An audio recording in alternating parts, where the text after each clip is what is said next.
Hello and welcome.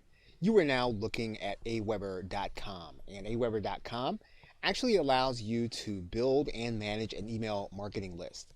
Now, if you don't have an Aweber account, you'll come to this page at Aweber.com, and then what you'll need to do in order to get started is to put your name and email address into the box in order to start a 30-day free trial. Now, if you currently do not have an email marketing list, you will start at Aweber at $19 a month after the 30 days is over. However, if you're going to be moving your list into Aweber, then you are going to be priced according to the tier that you're going to be on, any place from $19 a month up to $149 a month, and then once your list size is beyond 25,000, then Aweber will determine that on an as-needed basis. When you get started with Aweber, you are going to have to put in a credit card in order to get started because they're going to want to be able to bill you at the end of the period. And of course, you'll need to decide whether or not you're going to be billed monthly, quarterly, or annually. There are some price breaks if you do so quarterly and annually. Finally, they're going to have you agree to their service agreement. You are going to want to read that for your own information. So now once you've read through the service agreement, you can then sign up for Aweber. Aweber will give you a login and password, and then what you'll need to do is to put that login and password in order to log in. Once you are logged in, you will then be ready to start creating lists for your online business. Okay, so with that, thanks, and I will see you in another video. Hello and welcome. Now in this video, we're going to start the process by creating a list. And what you'll do is you will go inside of your Aweber dashboard. You will go to click the link that says Manage Lists. And what you'll see here is you'll see a green button that says Create a List, and you will go and click that button. Now in most cases, Aweber will pre-fill information in here, but you can actually change this information. So if you are going to be operating under a specific brand, you can go ahead and write that brand in here. So let's go ahead and do that now, as well as the company website. Now Aweber requires that you put a return address in your emails. They will pre-populate that information based on what's in your billing. Now, if you want to use a different address, you'll need to click this button, and then you'll need to change the information. Once you do that, you will then write that address in, and then you will save the information. Well, Aweber is going to ask you what sender name and email address that you want to use. And in general, what you're going to do is you're going to write in a sender name.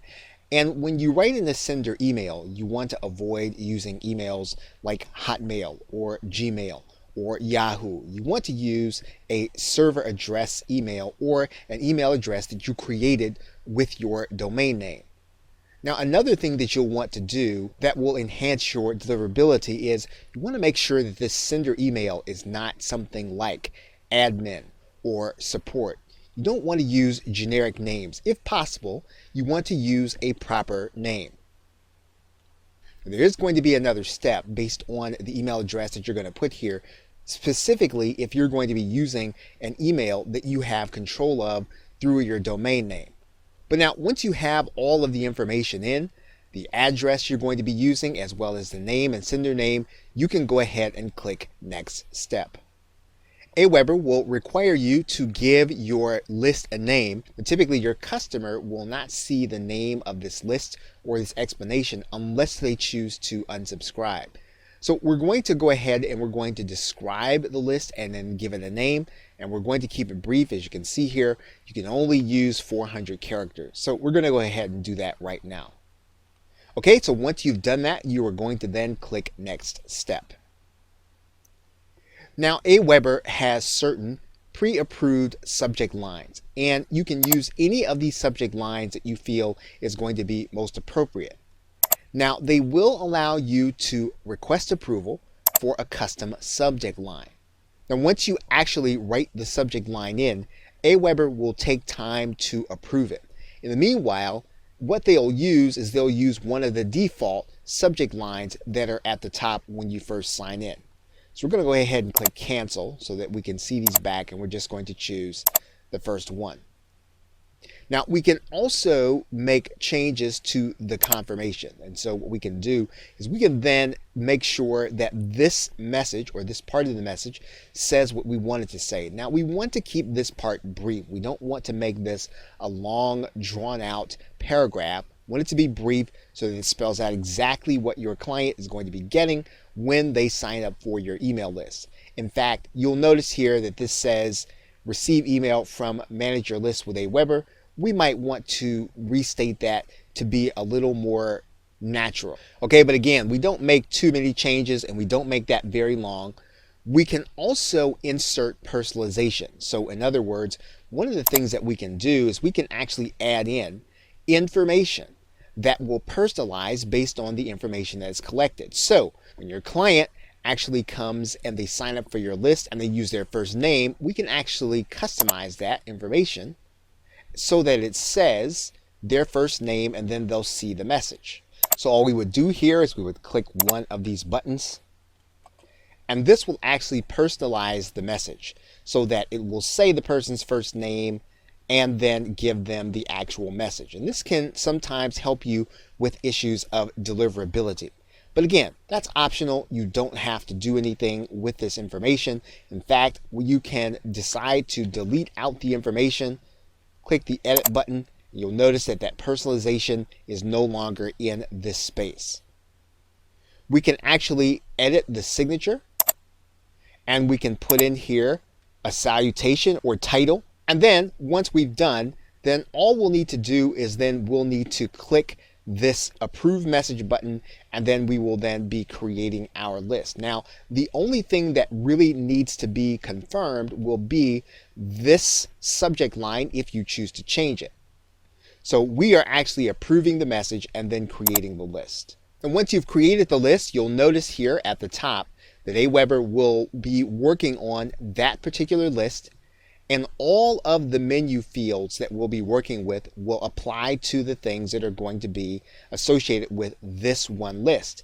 If we want to change the list that all of these menus are going to be associated with, all you have to do is use this drop down arrow, and then you can choose the list that you actually want. Okay, so we have now created the first list, and we will now move on to some of the menu items. Okay, so with that, thanks, and I will see you in another video.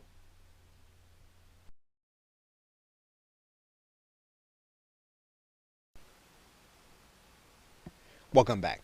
Now that you have created a list, you can now import users from another autoresponder into Aweber, so that if you have previously had an autoresponder account with another company, you can take those same leads and bring them into your Aweber list. So let's take a look at how to do that. Now, even though every autoresponder company is different, we are going to take a look at GetResponse, and we're going to take contacts from GetResponse and we're going to move them into Aweber. And the way that you do this in GetResponse is you'll go to the contacts area. You will then click search contacts. You'll then click view all contacts. You'll then click the specific list, and then you'll click search. That will then narrow down all of the contacts that you're going to move into a file and then move into Aweber.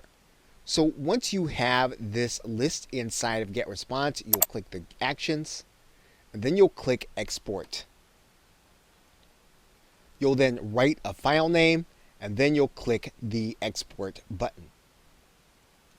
Once you've done that, GetResponse will give you the opportunity to then click a download button to get your file. Now that your list has been moved, you can now go back to the Aweber dashboard. What we're going to do is we're going to import that list in the CSV file into the list that we have just created inside of Aweber. We can do that by going to the subscriber area, and then we're going to go and click add subscribers. We're going to take a look at this button that says import more than 10 subscribers. We're then going to click this button and then grab the file that we created from Get Response. Aweber will bring you to this screen, and you'll be asked whether or not you want to import subscribers from a file or into your subscribers manually. Typically, what you're going to do, if you're going to be bringing people over from another autoresponder and you have a fairly big file, you can then click to browse and then go and grab the file from your hard drive. Now, the most important thing is that you match up the name and email address fields. And then what you'll do is you will then move to the next screen inside of Aweber. And you do that by clicking the next button at the bottom of the page. Now, Aweber is going to want to know how you brought the list over. So in this particular case, you're going to say yes, you brought it over from another email provider. You're going to choose the email provider here. Once you do that, then what you're going to do is you're going to click this button that says they signed up with you, or you'll choose the appropriate section. So in this particular case, we're going to go ahead and write in the explanation, and then we're going to click Next. Now, Aweber will ask if you want to have a follow-up message sent or if you don't want to have one sent. Now, in this particular case, we're not going to have one sent, but you can opt to have one sent if that is what you want to do with these subscribers. We're going to click No, and then we're going to click Next. Now, you can decide whether or not you want your subscribers to opt in again, or you can decide not to. In this particular case, we're going to say no, and then we're going to click Next. Now, what you can do in this case is you can actually have these subscribers tagged, and this is an identifier inside of Aweber. You'd be able to reuse this designation in other cases. So in this particular case, we're going to write in affiliate.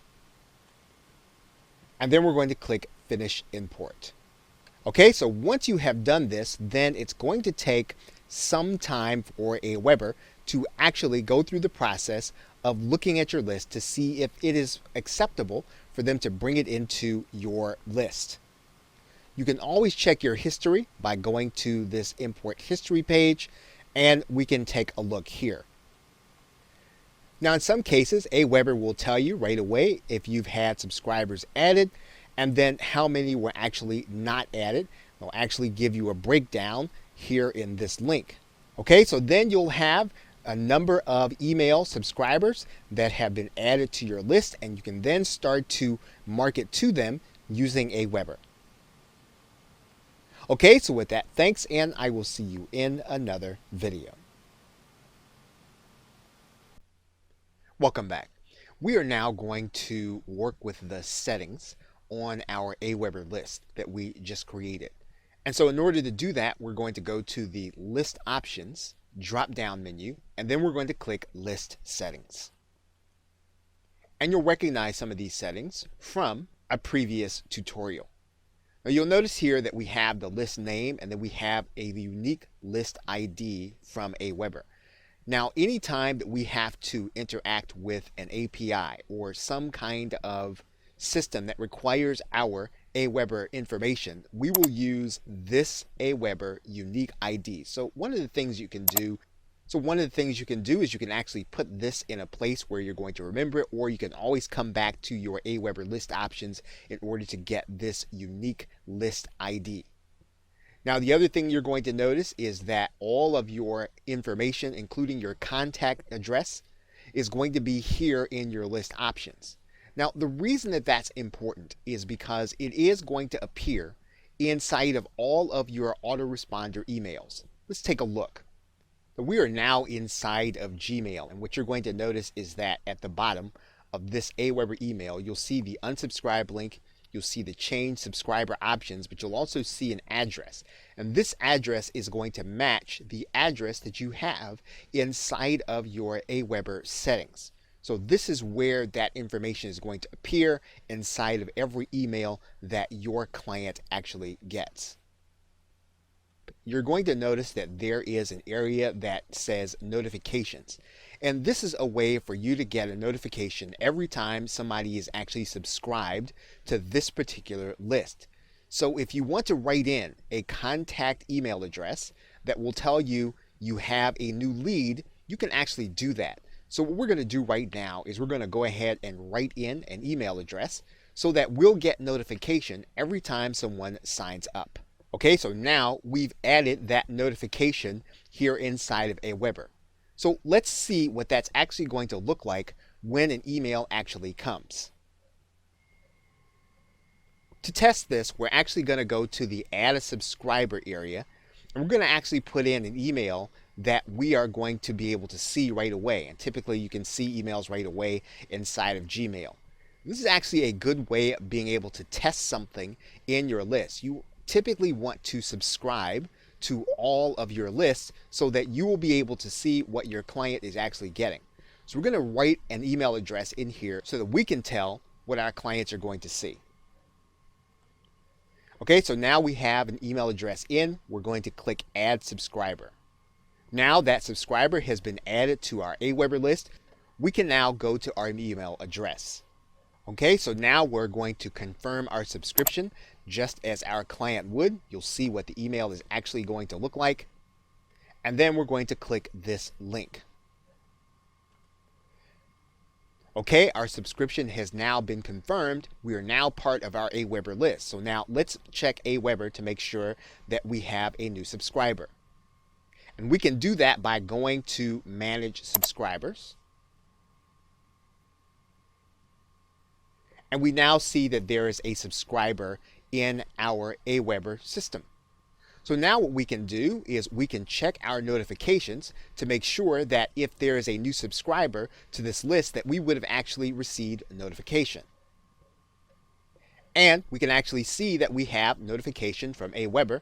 So all we need to do now is we need to check this email.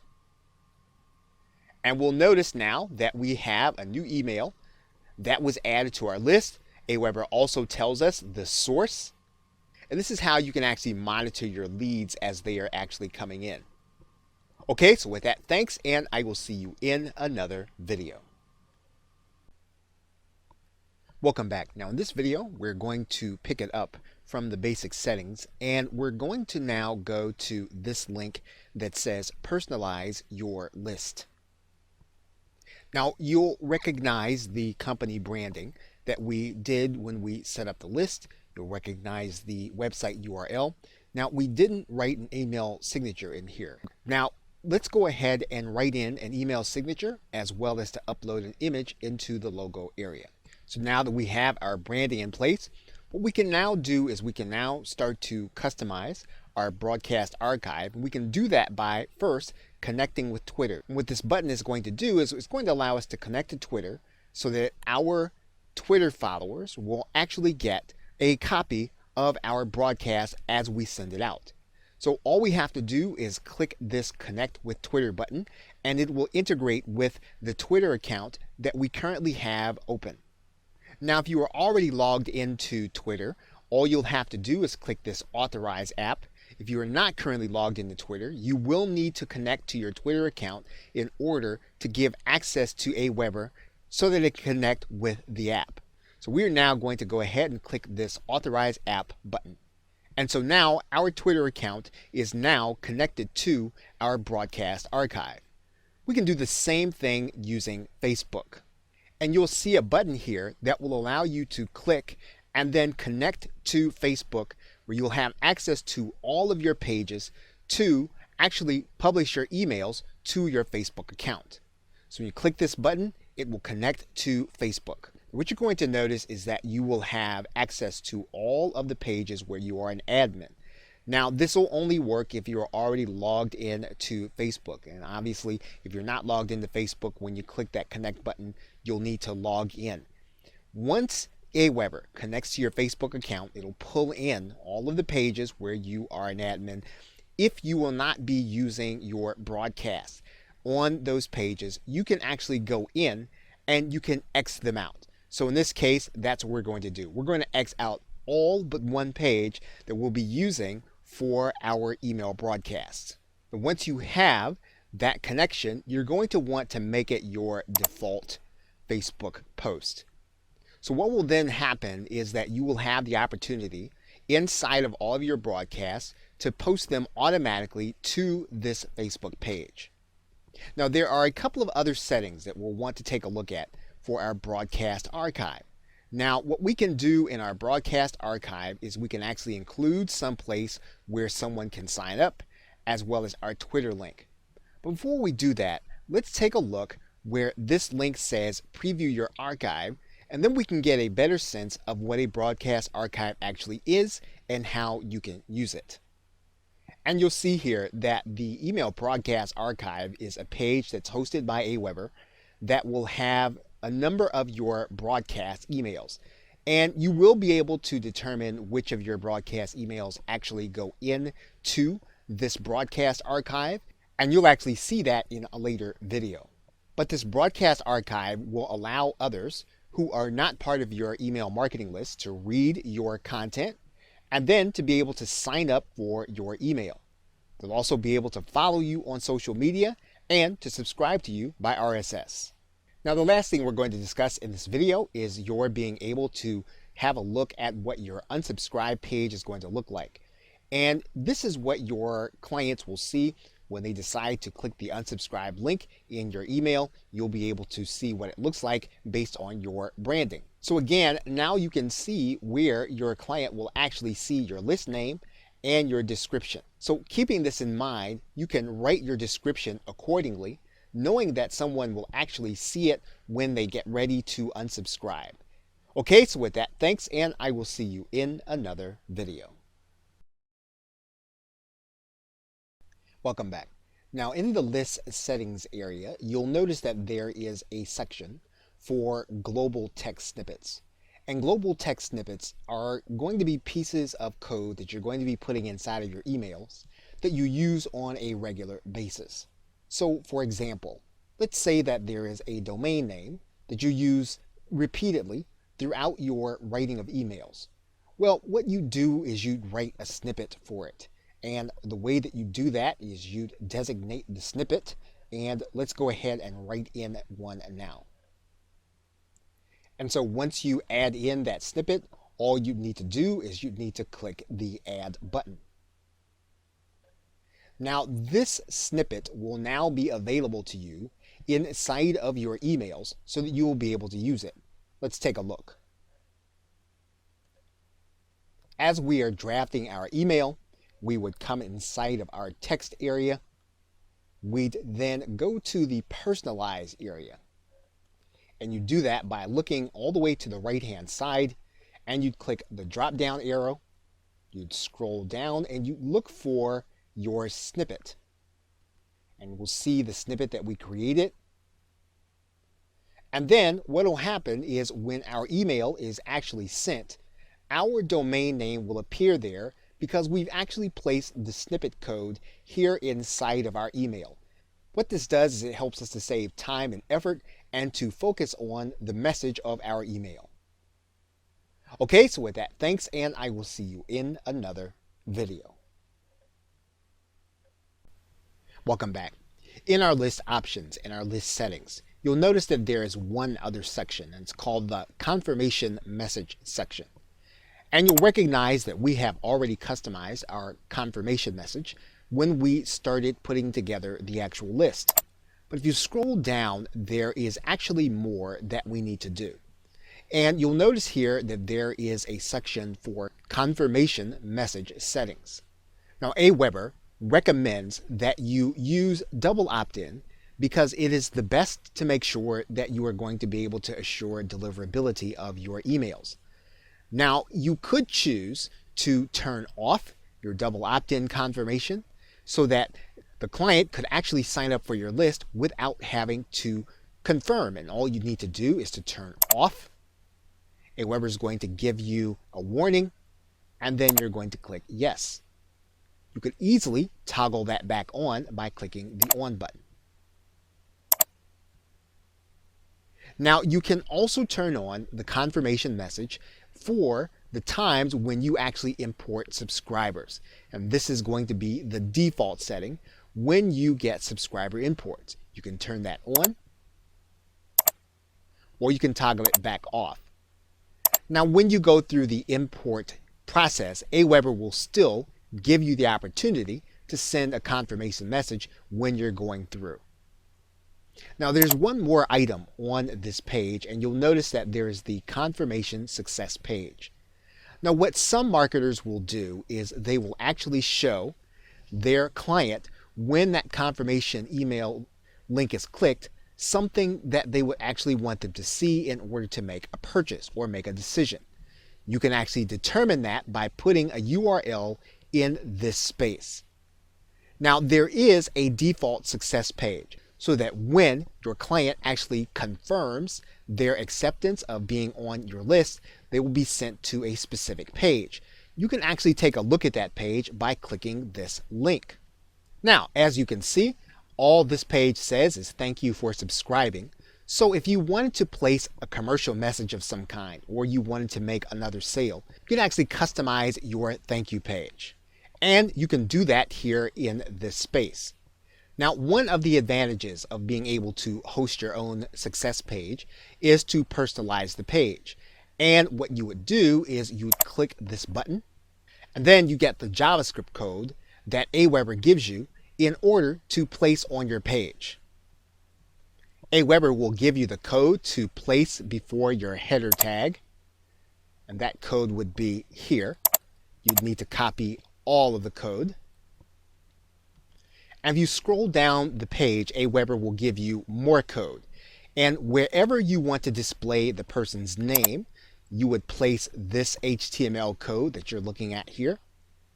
Wherever you'd want to place their email address or customize with it, you'd use this code.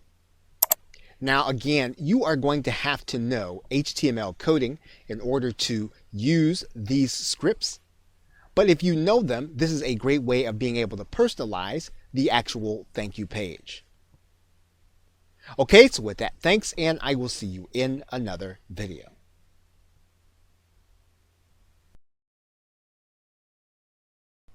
Welcome back.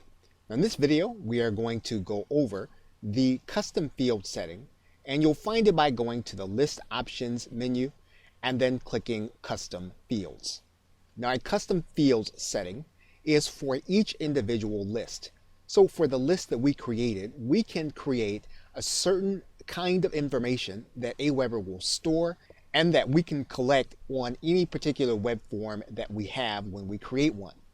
So for example, we can collect an address, a phone number, and we can create any kind of field that we want based on our business. So in this particular case, we're going to create a custom field that we will use in a later sign-up form. Now, one of the things that we can do is we can give our subscribers the opportunity to update this information when they actually go to their subscriber options. So this would allow your subscriber to actually go back, even if they didn't have the opportunity to sign up with their birth date, they could change their subscriber options after the fact. So we'll click Subscriber Update, and then we will click Add. So now what we have is we have a custom field that we'll be able to add to any of our sign-up forms when we create them for a customer's birth date. And we can continue to add fields up to 25. Okay, so with that, thanks, and I will see you in another video. Welcome back. Now in this video, we are going to set up our list automation, and we can do that by going to the List Options menu and then clicking on List Automation. Now, List Automation allows us to move people between lists when certain actions happen. And this is a very easy way for us to be able to segment our list. We can subscribe members to certain lists when they subscribe to a list. We can unsubscribe members from a list when they subscribe to a list. And we can basically control these actions by creating an automation rule. Now you can see the automation rule by clicking the down arrow. And these are all of the automation rules that are available to us. We can unsubscribe a person from this list when they subscribe to a certain list that we already have. We can unsubscribe someone from this list when they unsubscribe from a certain list. We can subscribe someone to this list when they subscribe to another list. And this is a great way of being able to get people onto lists when they take certain actions. Now, creating a rule is as simple as determining which list you want to interact with and then setting the rule. So we can have someone unsubscribe from this list when they become part of a certain list. Now, this will be of particular use to us when we automate the process of putting someone onto our email marketing list when they actually make a purchase. So that if someone is part of the list that we're on, and this happens to be a prospect list or a new introductory customer list, we can have that person removed from that new introductory customer list to a more focused customer list when they purchase a certain product. This allows us to market effectively. And we can do that all inside of our list automation. So once we determine the list interaction, all we do is click the Save Automation rule. And then we have the rule in place. If we decide that we don't like the rule and it isn't working the way we'd like it to work, we can actually go to the Delete button and take the rule out. Okay, so with that, thanks, and I will see you in another video. Welcome back. We are now going to go to the Reports menu, and we are now going to take a look at the settings. And what you'll notice is that the settings are actually the analytics setup. And this will allow you to track your activity to your email so that you'll be able to tell what kind of email you sent that caused sales, what kind of emails that you sent that caused certain activities. And this is a very good way of getting intelligence on how effective your email is. Now, there are a couple of steps in order to get analytics set up on your site with your email. Now, you'll notice here that step 1, Aweber talks about the premium analytics and the suite of features. And the first thing you're going to need to do is you're going to need to copy this HTML code onto every page that you like to track. So in other words, wherever you want to track activity on your site, you'll need to copy this code and then place it inside of the body tag.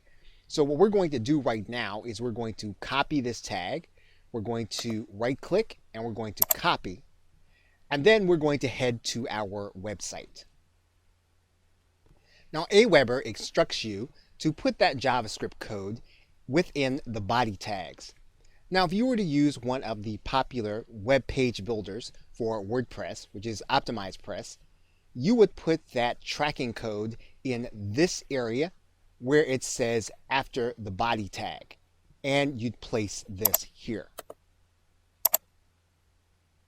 What you would do then is you would then click Save Settings. Once you did that, it would be time to head back to Aweber. And then you'd click the Continue to Step 2 button. Once you did that, you would want to then write in the web address where you actually placed the analytics code. Once you had the web address, you would click the Add button. Now, Aweber is officially tracking website clicks on the site where you placed the web address. Now, what we want to do within Aweber, and it gives us the opportunity to do, is to track sales, and we can do that by putting in a goal web page. Now, after website clicks, what you'd want to do is you'd want to track sales. So you'd want to place in this space a page where your client has to go one time after they have completed a sale. Now, you'd write in the goal description once you did that. So you'd pick up a page in your website that is a thank you page that your customer would visit one time. So in this case, we might select a download page that your customer would actually visit. And then we take the address of that page and we'd head back to Aweber. And what you'd do is you'd place the page in the goal page URL. You would describe the goal, and then you would track the particular event inside of Aweber. So you can track sale, CPC, CPM, or a page hit. And you could determine a particular monetary value for the page once it had been hit. So in this particular case, we can track a sale. We can say that the monetary value of hitting that page is $17. And then we can click the add button. When you're tracking sales, you want to try to get a page that your client will visit one time. In verification with Aweber, if a customer visits this page twice, it will actually be counted twice. And that might throw off your monetary value. So you do want to keep that in mind. Now, one last area that is optional, but you'd want to actually place here, would be making sure that you want your IP address to be ignored in the statistics. And you can do that by finding your own IP address. And if you go to the website, what'smyipaddress.org, you will be able to find out what your IP address is. You can actually place that inside of Aweber. Once you've gathered that IP address and you've written it in, you can actually click Add. And you can add any number of IP addresses that you think will actually throw off your stats if you were visiting the pages where you are actually tracking goals. Okay, so with that, thanks, and I will see you in another video.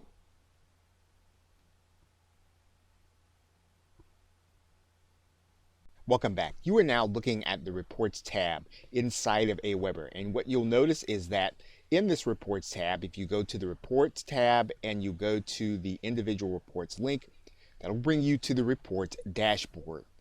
And there are two sections of the Reports dashboard. You can look at your account overall, or you can look at the individual statistics for one particular list, which is the one you have enabled in the right-hand corner. Now, if you look at your activity in any particular area, you can look at the data, or you can look at it according to individual leads.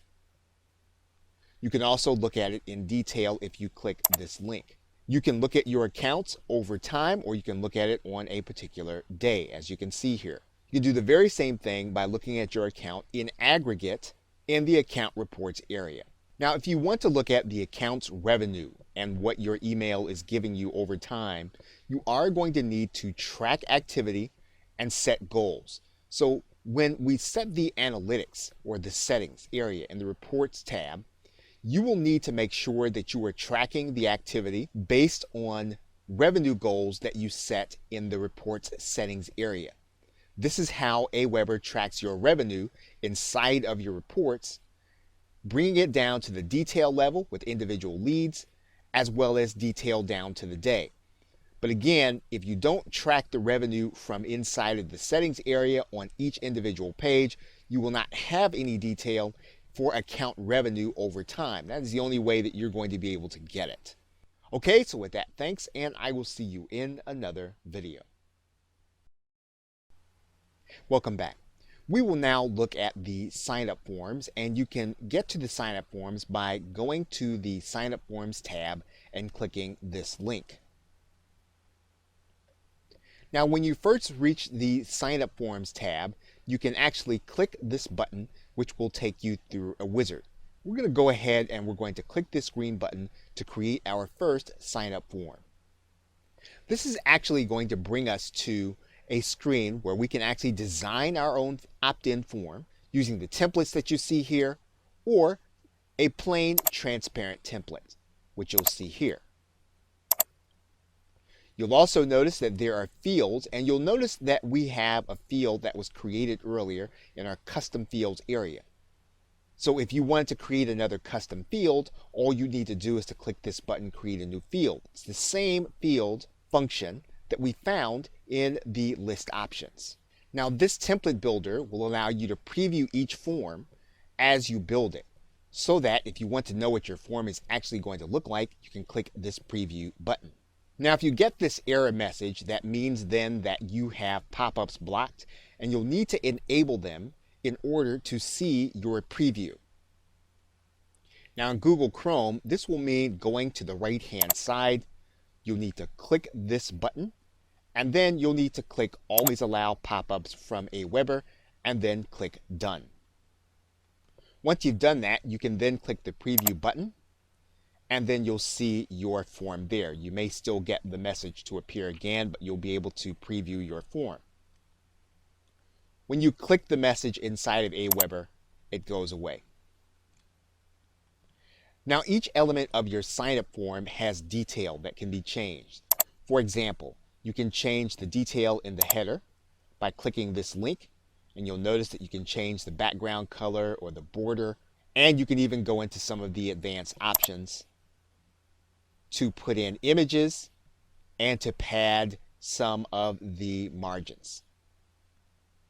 And each individual field will have this kind of detail. We can do detail for the body, and you'll notice that you have the same options available. You can look at detail for labels, which in this case would mean you can change the font on the text, make it larger or smaller. You can look at detail on the inputs, which is actually what goes into the text boxes, which you can control again using advanced options. You can actually change the detail on the links. You can also change the detail on the submit button. Now, one thing you'll note about the submit button is when you click the advanced options, you'll notice that Aweber is using a certain button image. If you'd like to use a different button image, or you'd like to use a button image on your page, you can actually do that by putting the address of that button in this link. You can look at detail in the footer area. And once again, you have all of the images that you can actually have available to you, as well as margins and spacing. You can take out elements in your form by going to this top bar. And for example, if we want to see the form without the header, if we want to see it without the footer, if we want to see it without the privacy warning, if we want to see it without powered by Aweber, we can actually do that. And once again, we can always check our preview to see exactly how our form is going to look. We can close out, click the message, and the message goes away. Now, to go back to the other menu, we will want to go back and click Form Type, and then that'll bring us to two other aspects of the design of the opt-in form. And you'll notice that this form that we're looking at right now is considered to be an inline form. We can actually look at a different form, and we can look at a popover. And again, we have all of the options available to us in order to change the popover. We can also preview the popover. And we can do that by clicking the preview button. And you'll see how the popover is actually going to look. We can also do a light box. And we can preview the light box to see how that's going to look, which darkens the entire screen and saves your opt-in box so that the visitor can see it. We can also do a pop-up. And once again, this is how your pop-up will look over the page. We can change the width of the overall form. And it can be smaller, or we can actually change it this way also by using the handles. But once you've determined how you want your opt-in form to look, you're going to click Go to Step 2. Now, when we create an individual form for an individual purpose, we'll want to name that form. We can actually do that here in the basic settings. It's quite possible that we'll create a form for this list, but for a different purpose. And we'll be naming that in a different. So we will go ahead and name this form, and we can click Save.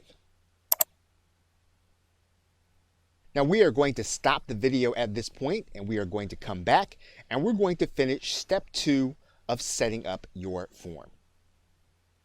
Okay, so with that, thanks, and I will see you in another video.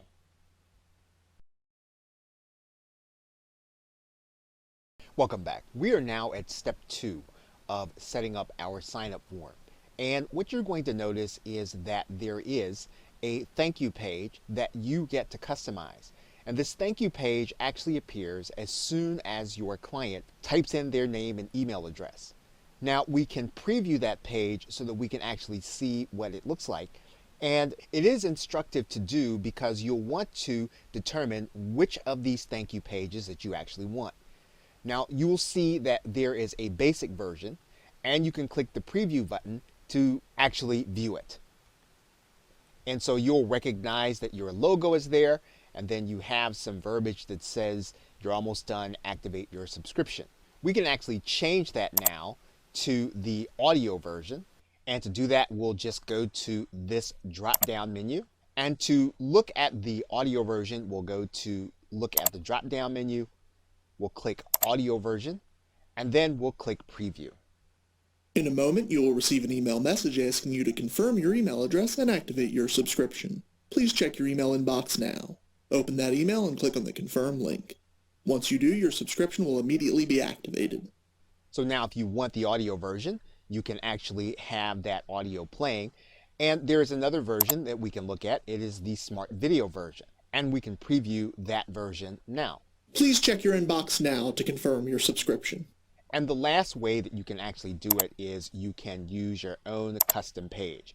So if you want to customize your thank you page, you can actually make it so that your customer will then see what you want them to see. Now remember, the most important part to this is that they go and confirm their subscription. This is not going to be the place where you want to do any marketing, with the exception of using your logo for your brand.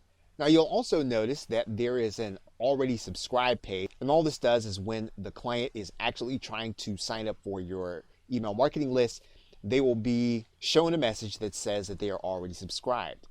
And like the thank you page, you can customize your own page and place it here in this link. Now there are some advanced settings, and we'll take a look at those right now. And we can determine for each individual list how we want the follow-up messages to start. Now these are the messages that are going to appear automatically in your client's email box if you have them set up. So if you don't have any auto-responding outgoing messages set up, you don't have to worry about this. Now if you're going to be putting JavaScript code on your thank you page, your custom thank you page, you can actually have the form pass information so that you can personalize that page. This would allow your client to see their name and or email address on the thank you page when they sign up. And it is a way for you to be more effective in getting them to actually see the value in going to get what you've promised them when they sign up for your email marketing list. Okay, so that is all for step 2. We will now go to step 3. Okay, so with that, thanks, and I will see you in another video. Welcome back. We are now ready to go on to step 3, and we'll want to save any changes that we made in step 2 by clicking the green button.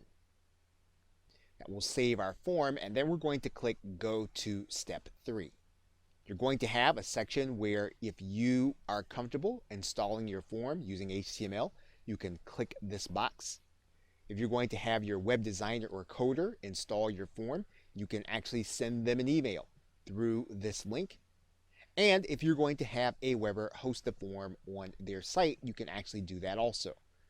So we're going to start by looking at the first choice, which is I will install my form. But once you open the install my form link, you'll see that there are two sides. You'll see a JavaScript snippet and a raw HTML snippet.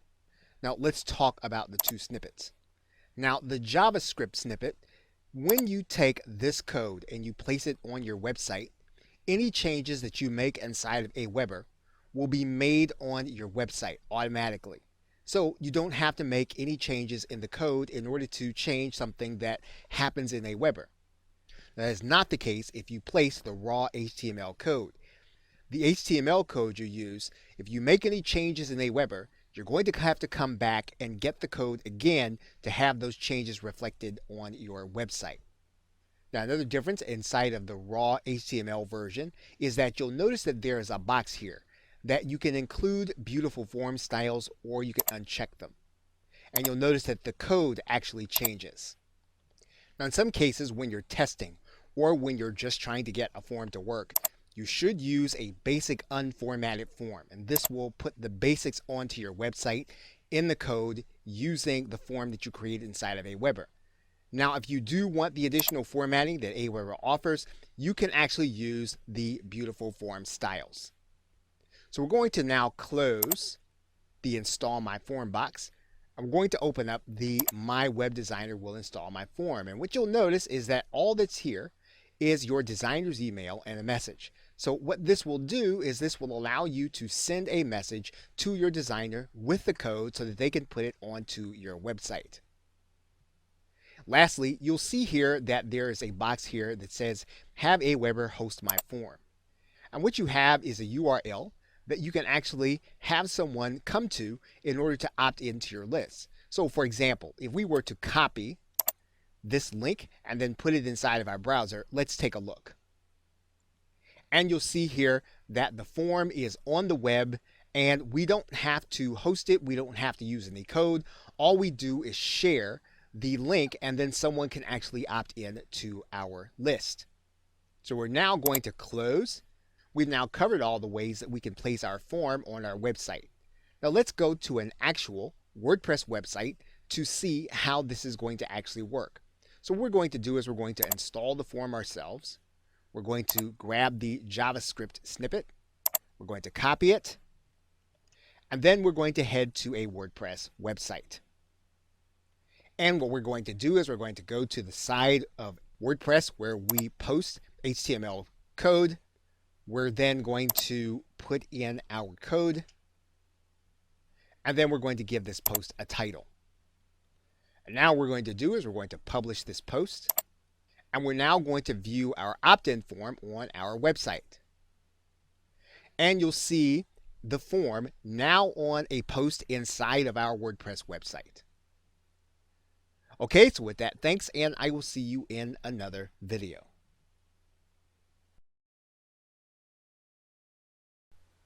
Welcome back. We are now going to talk about one of the main integrations you'll be using with your Aweber account. And what you'll notice is that at the very top to the right, there is a link that says My Apps. That link will take you to all of the applications and online websites that will connect to Aweber and integrate into their service. Now, we are going to talk about that in a later video, but right now we want to talk about the connection between Aweber and one in particular, which is PayPal. And we can integrate into PayPal so that every time someone purchases something through our PayPal account, we can actually have that person added automatically to our email marketing list. And so in order to do that, we're going to click PayPal in order to get started. We'll then want to click Integrate with PayPal. We'll then want to click this Enable button. You'll then need to grant permission to Aweber inside of your PayPal account, and you're going to click Grant Permission. That will bring you back inside of Aweber, and you'll be required then to go through a few more steps. What you'll want to do is you'll want to go to the Instant Payment Notifications page inside of your PayPal account, just as the instructions say here. You're then going to click the Choose IPN Settings. PayPal will then require you to put in an instant notification settings notification URL.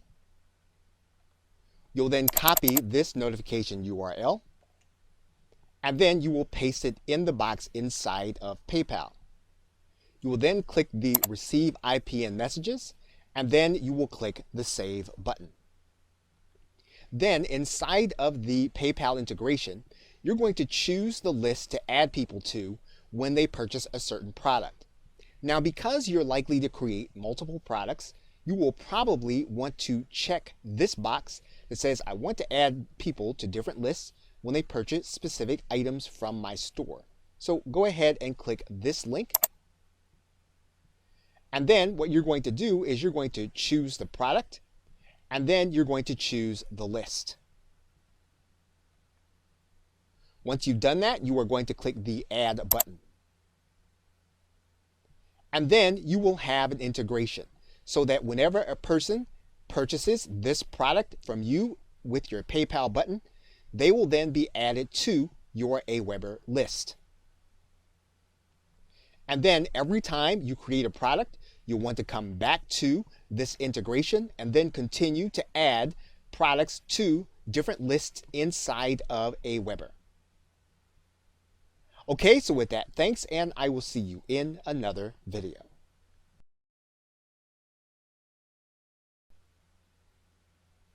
It's quite possible that you are already working with a web service that is already connected to your autoresponder, or if you use Aweber, it's already connected. Now, in many cases, those integrations are direct. Affiliate networks, social media platforms, shopping carts, all of them have direct application and integrations with Aweber. However, in some cases, the integration is not as direct. And when that is the case, you'll see something like what we're about to showcase right now. For example, if we want to integrate GoToWebinar with Aweber, we would click this link. And we would find that this integration actually happens through a third-party company called Zapier. So to start this process with GoToWebinar in Aweber, just as we would do with any other app that uses Zapier, we click the Enable button. This will actually take us to the third-party site Zapier. Now, Zapier has both a free and paid account, and you'll have to determine how much you'll be using based on the pricing. But you'll be able to see the potential integrations with GoToWebinar as well as Aweber. For example, you can add GoToWebinar registrants to an Aweber mailing list. So in other words, someone signs up for your webinar, they get automatically added to your Aweber list. Someone signs up to your Aweber list, they get automatically added to your GoToWebinar. So you'll have to choose the integration that you actually want, and then you'll need to get started with Zapier. And in this particular case, Zapier says you'll need a GoToWebinar account active and an Aweber account. That's going to be the case with any integration you do. You're going to need access to the services that you're going to want to integrate. In this case, we're working with GoToWebinar and Aweber. We're going to click Create this Zap. Now, GoToWebinar and Aweber require a premium trigger. So at some point in your process, you are going to have to pay Zapier in order to have this trigger happen. But we're going to click Continue. Now Zapier is going to require that we log in to GoToWebinar. Now we'll come back to Zapier once we've logged in, and we're going to click Continue. Now you're going to have access to the account that you are now logged into, or you can connect a different GoToWebinar account. You want to click the Test button to make sure that your account is actually working with Zapier. So go ahead and click the Test button. You want to make sure that you have the green Success button, and then you'll click Save and Continue. You'll then select a webinar and then click Continue. You'll then want to click Fetch and Continue. Once you click your test and you'll see that it's successful, you can then click Continue. So the Aweber action is going to be to create a subscriber. We're going to click Continue. We're going to test or connect an Aweber account and then click Save and Continue. So we've chosen our account. We've now chosen the list. And now what we want to do is to click Continue.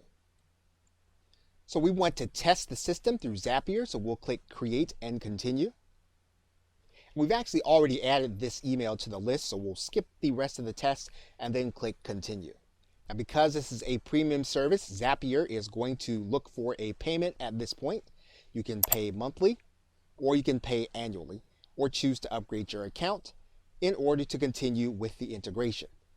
Now this integration is premium through Zapier. In some cases your integration will be direct. If you must have the integration, then Zapier will be the easiest way to have that integration done. And if not, and you want to just do it manually, you can do it that way. Okay, so with that, thanks, and I will see you in another video.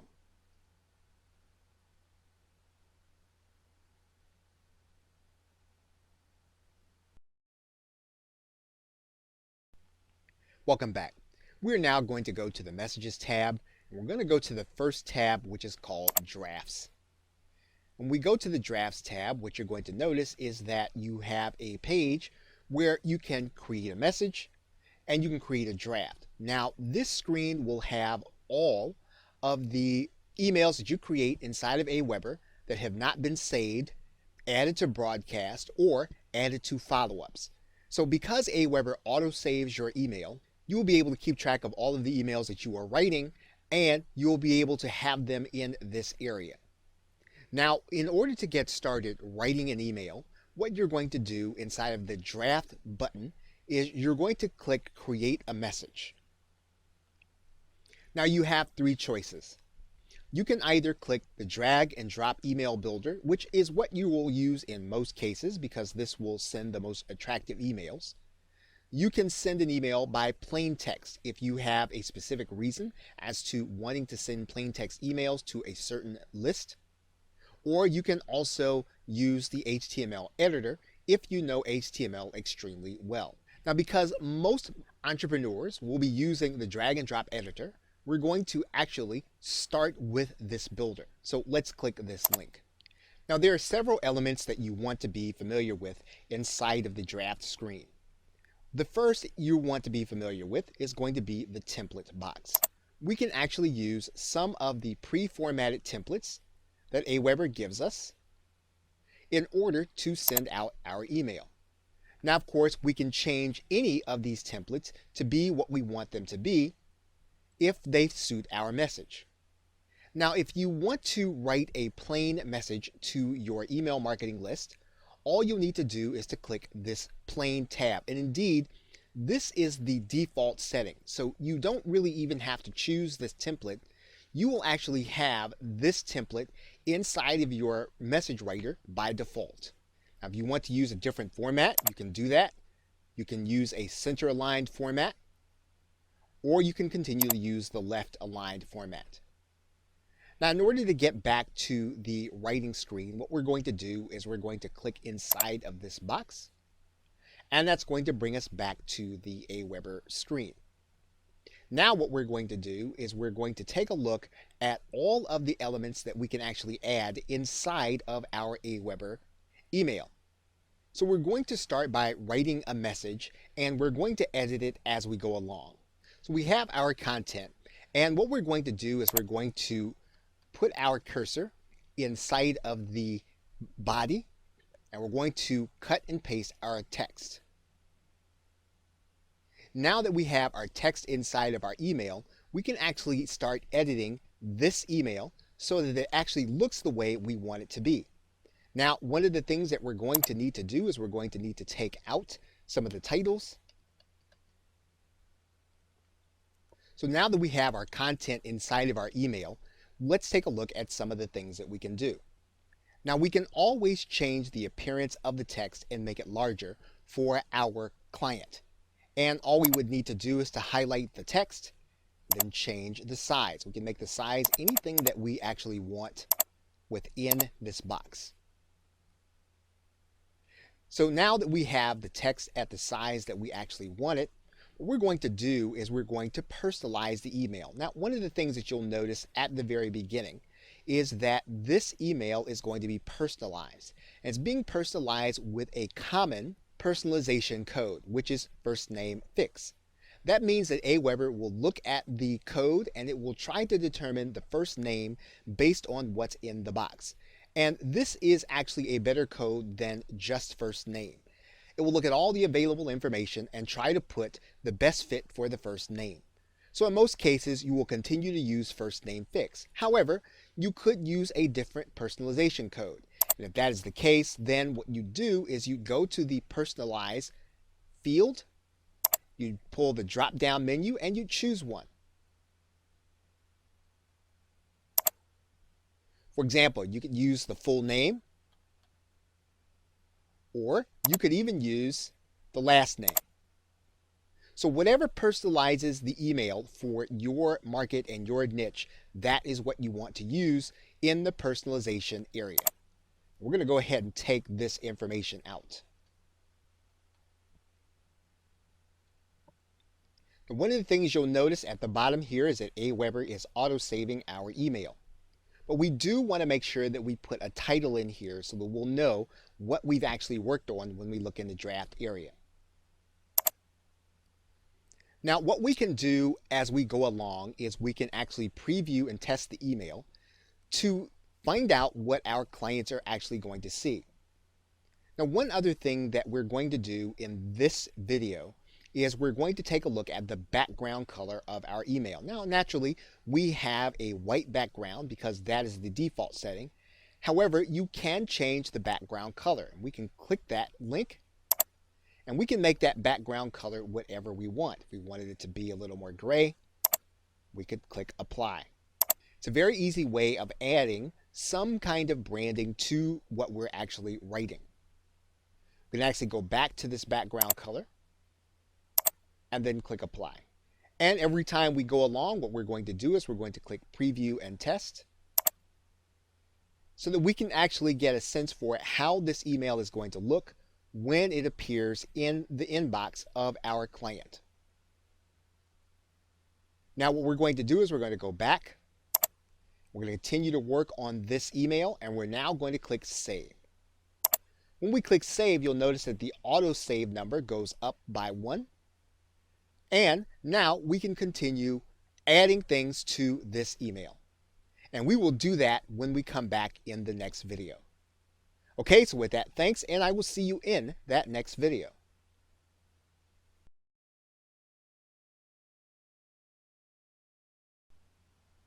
Welcome back.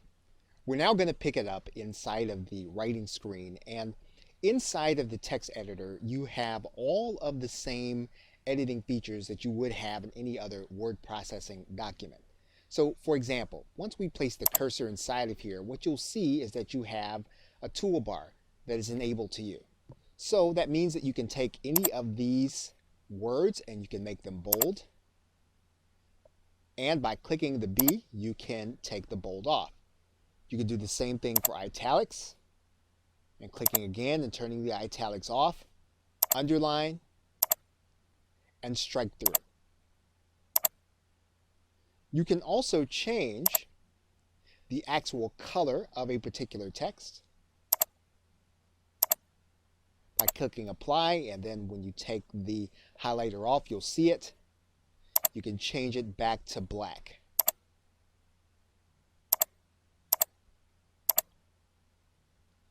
You can actually highlight a background. So for example, we could take this text and we can actually put a yellow background there. And you'll see that there is a background. We can take that background right back off and click apply. So you have all of the same text features that you would have inside of any word processing document. You can also bullet point, and you can take the bullet point off. Now you'll notice that didn't go back exactly the way you wanted it to, so you may have to do some editing. So you want to make sure that you can work with all of the features inside of your word processing to make your document look the way you want. And again, remember that all you'll need to do is to click the preview and test button to take a look at how it's actually going to appear to your client. Now, Aweber will allow you some drag and drop features inside of your newsletter. So what you could do is you can use any of the features that you see on the left-hand side menu by dragging and dropping. So, for example, we can drag and drop a headline in here. And we can write that headline in. And we can take that box right back out. Now, one thing that you may be doing is you may be adding an image, and you can actually do that by writing in and dragging and dropping the image inside of the editor. And you can take the editor back out. You can drag and drop a video into your box. And what you'll notice when you actually set up the settings for this video, we do that by clicking inside of the video. We can actually put a video URL inside of here, and we can actually have the thumbnail to appear. So let's do that right now. We can write in the title, and then we can even determine the destination URL for the video. If we decide we don't want it, we can take it right back out. We can add in a button or a button code. And of course, if we click on top of the button, then we can actually send people based on them clicking that button to the page that we want them to go. and we can take that button right back out. We can add in our social media contact, Facebook and Twitter. And by clicking on Facebook and or Twitter, we can actually customize where we want those links to go. We can add in a product link, and this is much the same as a buy button. So we can actually edit the image.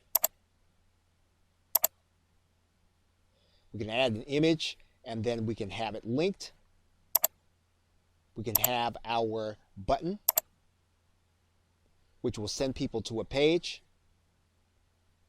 So we have total customization over this particular product image. We can add in a coupon. And of course, we can actually write in what we want to see inside of that coupon and take it back out. And then we can add in our logo.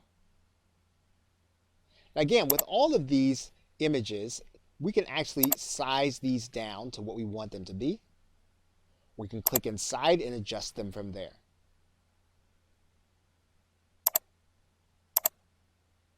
Of course, we can add in our signature. In this case, we would add that here at the bottom.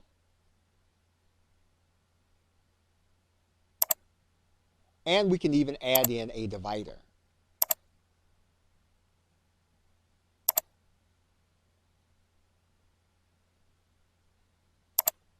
Lastly, we can add in share buttons. We can do that, put that at the bottom of our email. And this will give people the opportunity to share the content on their social media. Finally, if you do something and you don't like the way it looks, you can always go and do the undo button or use the redo button, which will take you back one step to where you actually started, and then you can have the text where you were. And of course, Aweber is auto-saving your information as you go. You can always go back to a previous version at a particular time. But the best way to do that, if you can, is to use the undo and or redo buttons. Okay, so with that, thanks, and I will see you in another video. Welcome back. When you have completed your drafts, one of the things that you can do is you can actually place that draft inside of your follow-up series. And these are actually your autoresponder emails. So in this particular case, what we're going to do is we're going to start this video by clicking the Add to Follow-up series. Aweber is going to give us a message and let us know that this is going to be the first follow-up message. So in other words, when a subscriber signs up for this list, they're going to confirm their email address, and this email is going to be the first one they're going to receive. We're going to go ahead and click the Add to Follow-up series. Now, Aweber is actually going to place you inside of the follow-up area. And you'll notice then that you can now place your messages in order according to how your customer is going to actually see them. And these messages are going to be sent automatically. Now, each of the autoresponder messages are going to have settings. So, for example, let's say that we create a second and third message. And we're going to do that quickly, and then we're going to take a look at how we customize the settings. Now, we have gone to the draft section to draft both of our emails. And what we're going to do is we're actually going to move these to the follow-up area. So we're going to click Add to Follow-up Series. And what you're going to notice is with this email, follow-up number 2 comes one day after the previous one. We can actually customize this number. We can set it to 2, we can set it to 3, we can set it to wherever we want it to be. We can also have it to appear at a different time. So for example, we can have it to appear on a certain day if we need to. Or we can have it appear at a certain time. We can actually customize when this email is going to appear to all of our clients. We can actually send this email according to each subscriber's local time if we click this link. And then we can actually make it so that all of the days and times will apply to all of the messages in the list. Now, we're not going to do that in this particular case. We're just going to add this to the follow-up series. Now we have two messages in our follow-up. The second one actually comes one day after the first, and it starts at 9 a.m. We can now go back to the draft area, and then we can set the message for the third message. We can add that to the follow-up series, and we can make it so that this message actually comes 3 days after message number 2. We can then click Add to Follow-up Series. And now what we basically have is we have a campaign that we are determining whether or not the campaign actually works. Now once we have determined that this campaign is actually effective, one of the things that we can do is we can actually share this campaign.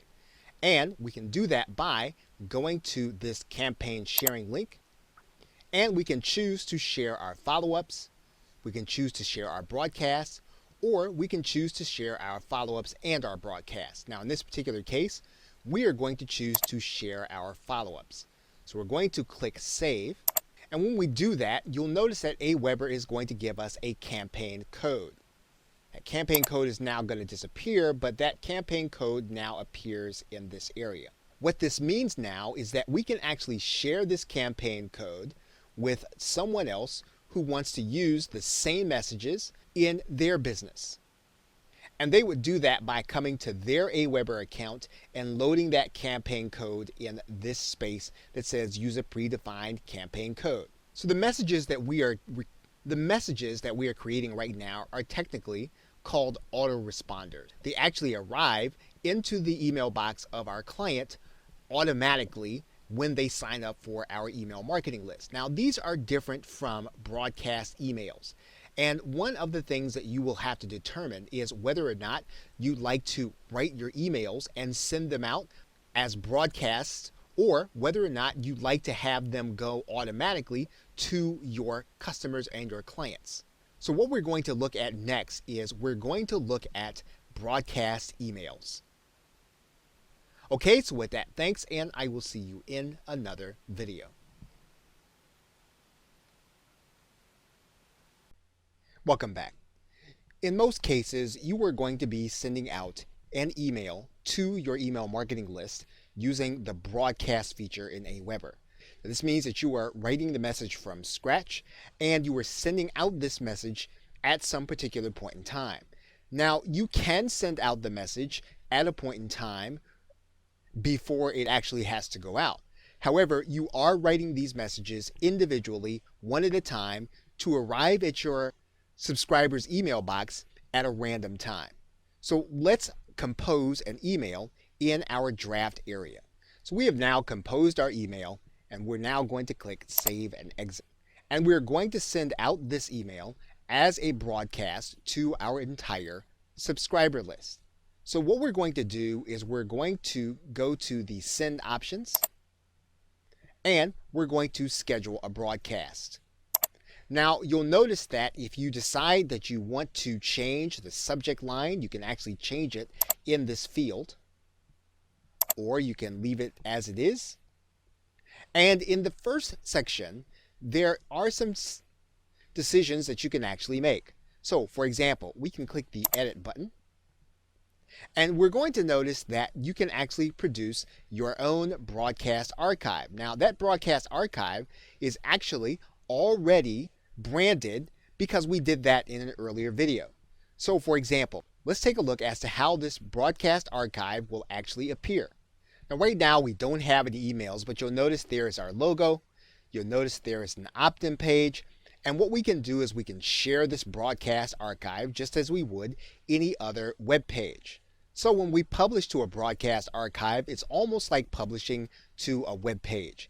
And the same thing is going to be true with our RSS feed. Now, we can also post to our social media accounts, and we can do that to a particular page or a particular Twitter account. And we can do that by connecting to a new account in these areas. Now, we're not going to do that right now. We've actually already determined in our settings that we are not going to connect to Twitter or Facebook, but you can, so that your broadcast email will appear there. When you have made all of your choices in this area, what you're going to do is you're going to click Apply. Now, the next stage is who is actually going to receive the message. And this is actually going to be very important. So we're going to click the Edit button.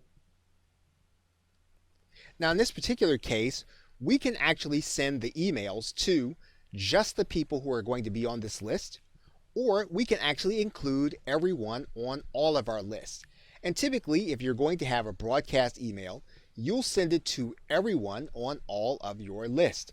Or you can exclude some lists or include others. So in some cases, what you could do is you could include everyone in 3 lists and exclude everyone that would be part of another list. You have maximum flexibility over how you're going to actually structure who actually receives this email. Now, the other thing that you can do is you have some choices about who within those email lists actually are going to receive this email. In this drop-down arrow, you notice that you can actually send to the active subscribers. You can actually send to subscribers that have only been added since today, or yesterday, or 7 days, or in the past year. What this does is this actually allows you to send to people who you can segment based on a certain pattern, and then you can actually market to them more effectively. Once you've determined who is actually going to receive your message, whether or not they're going to be included or excluded on your list, or whether or not they're going to be added at a particular time, you're then going to click Apply. Now, another thing that you can do is you can determine when this email is going to be sent. You can click the Edit button, and you can actually time this email so that it can be sent at a particular day on a particular time. We can go into the future,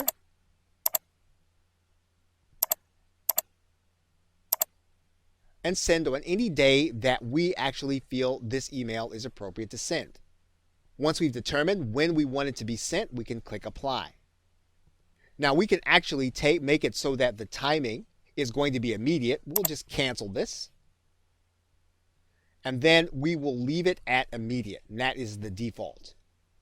Now, the last 2 options are that we can actually track clicks on the website links in this message, and we can have email statistics sent to us a short period of time after the email is actually sent.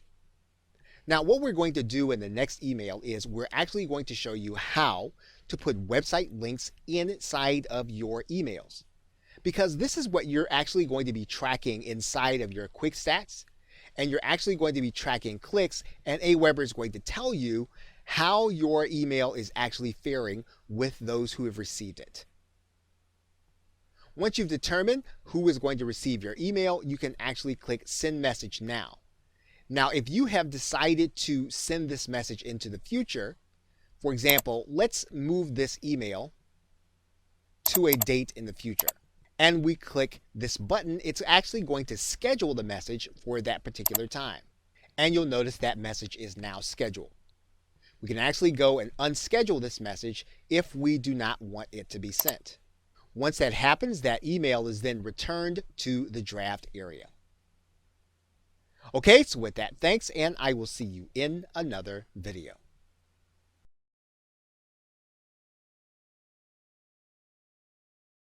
Welcome back. Now, in this video, we are going to focus just on creating links inside of your emails. And these links can be created for broadcast emails. They can also be created for follow-up emails. What we're going to do is we're going to edit a message in our drafts area, and we can click the edit link, and that brings us to the edit screen. Now, in order to place a link, all you'll need to do is you'll need to place the link someplace in the body of your email. Now, there are several ways of being able to do this. You can actually place the actual URL and create a link with it. For example, we can create a link in this way. Now you'll see the entire URL there, and you actually don't need that in order to place the link inside of your email. It will be there for reference to the people who are going to be reading it. Now, what you're going to do in order to create an active clickable link is you're going to highlight this link. Then you're going to click the link icon. That's going to open up into a dialog box. And what we're going to do is we're going to take that URL, we're going to place it inside of this URL. And what you'll notice is that there is an HTTP here, an HTTP here. And what we need to do is we need to make sure that we backspace so that all that appears there is the HTTP on the left side and then the URL on the right side. Now, if the URL is formatted correctly, you're going to see a green success bar here. And then you're going to click OK. You'll then see that this link is going to be a different color. That means that the link is going to be clickable. Now, it doesn't mean that the link is going to be rendering. We are going to need to check that before we actually send, but for this stage of the process, it is a correct link. Now, another way to send a link, obviously, is to hyperlink inside of your text. And you can do that by going inside and actually highlighting text, going to the link icon, and then placing the URL inside. And you'll notice then that the HTTP actually goes away all by itself. We're going to click OK. So now we've created two different kinds of links. We can also just write in a phrase someplace in our text, and we can hyperlink that text. We'll click the link icon, and then we'll put the link in here. Now, in addition to creating links, we can also create email addresses. And we can do that by highlighting the text, going to the link icon, and then changing the link type to email. And what we're going to do is we're going to write our email address that we wanted to send to in this box, and then we're going to put a starter subject and a message body in there. Okay, so once all your text is in, you're going to click OK. And this is actually going to be clickable into an email address. And what it will do is it will actually open up the email editor of the person who's actually clicking the link. Now, for the sake of deliverability, you'll want to keep your linking to affiliate sites to a minimum and redirecting to a minimum. When possible, you want to send people to your own website. So what we're going to do now that we have our content in, we're going to click Save, and then we're going to click Save and Exit. So now that this message is in our drafts area, we are now going to go ahead and send this as a broadcast. We're going to schedule it, and we're going to send it immediately. Aweber is going to warn us and ask us if we want to send this broadcast, and we're going to go ahead and send it. And now our email with our links is actually sent.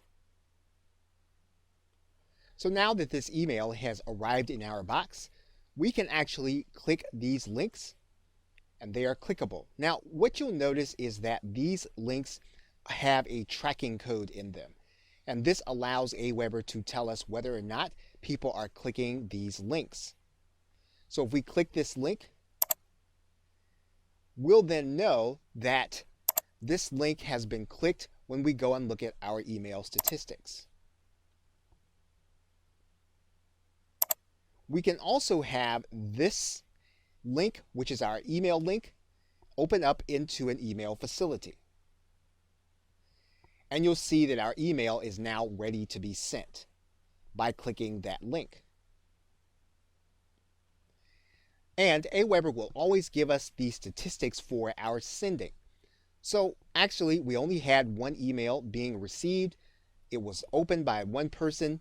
But if we had more than one person inside of our email list, we could actually view our statistics for that email.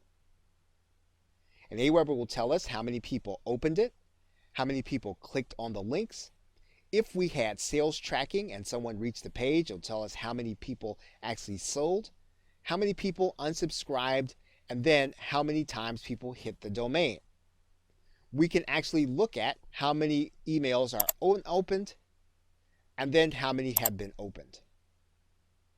And if we wanted to send a follow-up email to either people who had not opened our email or people who had opened our email, all we would have to do is to create a segment based on the subscribers. So in this case, all we would need to do is to click Send Directly to Subscribers.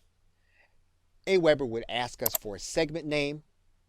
We would create our segment name and then we'd save our segment. Now obviously, you're going to have more than one person in your email list.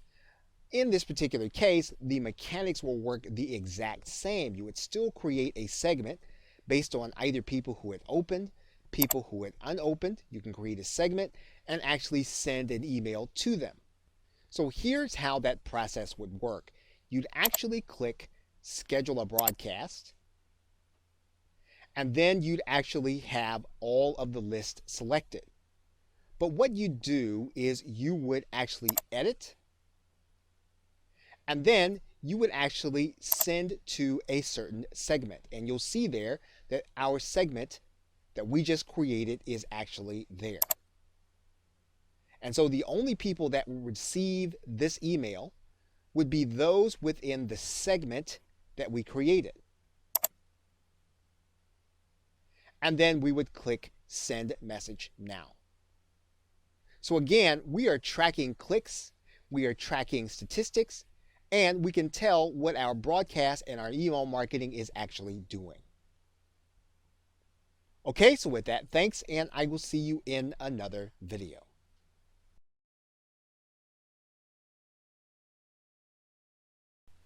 Now, one of the ways to create content for your emails inside of your draft will be to do a blog broadcast. And Aweber has that blog broadcast in the messages area, and all you'll have to do is to go to that link and then click Create a Blog Broadcast. Now, if you are a blogger or a podcaster, you'll be able to create your broadcast by having your RSS feed URL. Now, this is going to happen every time you publish a certain amount of content. So what you're going to want to do is you're going to want to write in a subject so that your customers will recognize that this is going to be your content and that you have actually published something new. So you can actually write in here something like new post. You can actually personalize that subject line so that when the person actually sees the email, they're going to see their name, they're going to see that it is a new post. So what you can then do is you can write in a message that's going to appear every time that you have new content. We can actually put that same message inside of the plain text box so that it also goes out. Now, if your content is from a WordPress blog, Aweber can actually tell you how to find the feed URL for your RSS. And typically it is going to be in one of the forms that you see here. We can take that feed information and we can place that in our feed. And then we can actually choose a template. Now you'll notice that we've just got writing here, but we can actually use a template, or you can leave it in the plain format. And that is what we are going to do. Now, if you scroll all the way down to the bottom, you'll notice that we can actually control the send time of the content and the email. So we can actually send the broadcast either immediately or we can send it at a specific time. We can also determine how often we send the broadcast, which will not be dependent on how often we publish. So, for example, we can send a broadcast on a certain period of the day, a certain time of the month. We can send it automatically, and of course, we can continue to track clicks. So once we've determined how we're going to send our broadcast, we can then click the items, and then we can click Save Blog Broadcast. So now we have automated content so that whenever we actually have new content on our blog, it's actually going to be sent to people according to our post reaching the number 4. This is a great way of actually keeping the people who actually want your content well aware of what it is that you are doing. Okay, so with that, thanks, and I will see you in another video.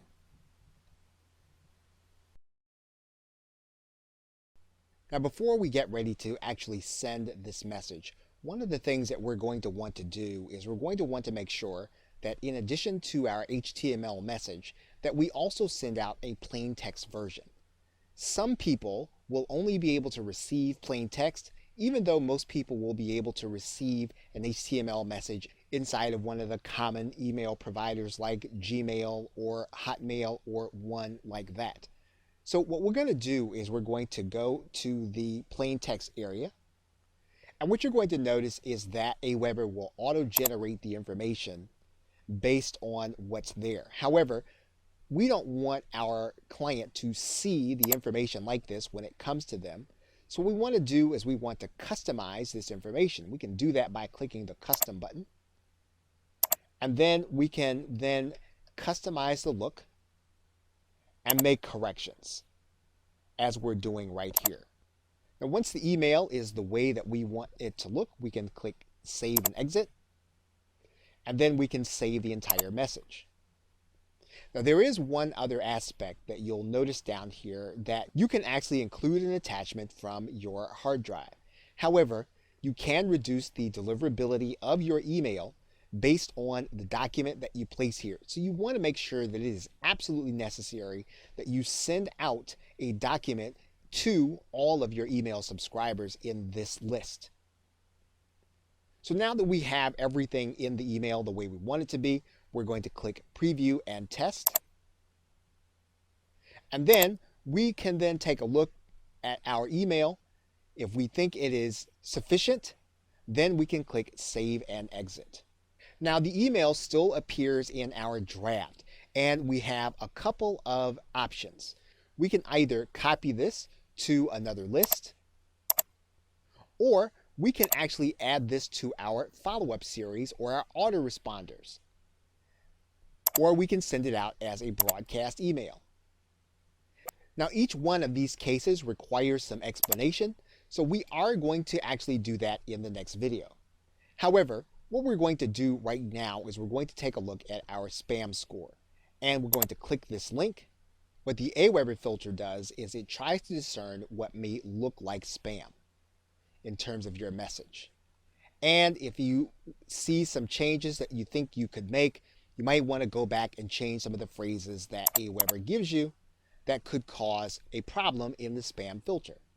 But in general, if your spam score is where it needs to be, you can conclude that this email is going to be okay to send. Now one thing that we can do is we can send this email to ourselves by sending a test email. And we'll write our email address here in the box to make sure that it makes it into our box and it doesn't go to the spam filter. All we have to do is click send test. And when we see the email inside of our box, we've got a pretty good indication that this could be a good email and it will actually make it to our customer. Okay, so with that, thanks, and I will see you in another video.